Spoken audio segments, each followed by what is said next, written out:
ঝোলটা ফুটে উঠেছে, এবার আমি আলুগুলো দিয়ে দিলাম। নমস্কার বন্ধুরা, আপনারা দেখছেন মায়ের চ্যানেল। আজ আমি আপনাদের জন্য কাসুন্দি আলুর দমের রেসিপি নিয়ে এসেছি।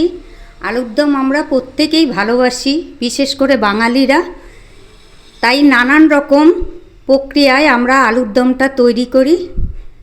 আমি এখানে আলু কেটে নিয়েছি, বড় আলু ছিল, 4 টুকরো করে কেটে নিয়েছি। তাতে সর্ষের তেল দিলাম। তেল গরম হয়ে গেছে, এবার আমি আলুগুলোকে ছেড়ে দিচ্ছি।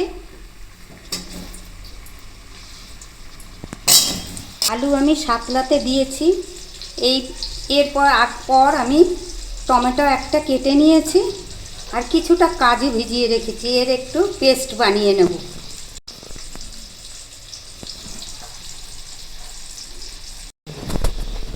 আলুগুলো আমার খুব ভালোভাবে ভেজে নেওয়া হয়ে গেছে, এবার আমি তুলে নেব।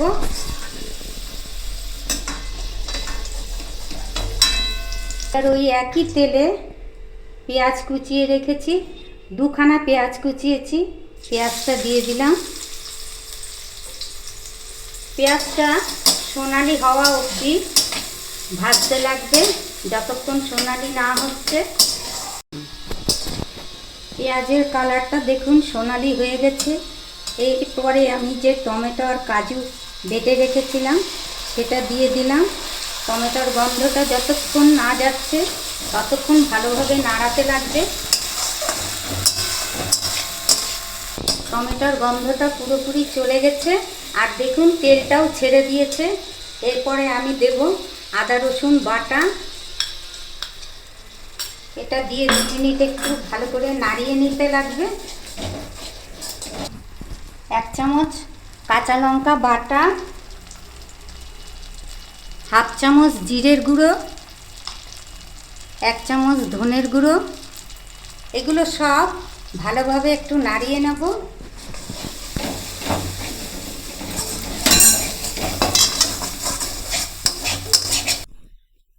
1 চামচ নুন দিলাম, আর 1 চামচ হলুদ দেব।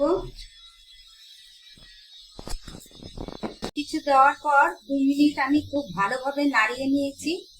এইবার জল দিয়ে দেব, খুব বেশি জল দেব না। মিক্সি ধোয়া জলটা দিয়ে দিলাম।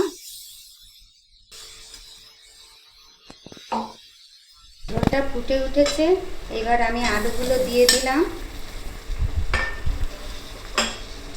আলুগুলো দেওয়ার পর 1 চামচ কাসুন্দি এর উপর দিয়ে দিলাম।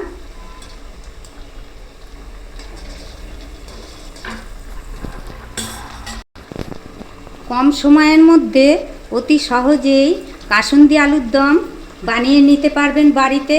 আপনারা অবশ্যই বাড়িতে এটা ট্রাই করবেন।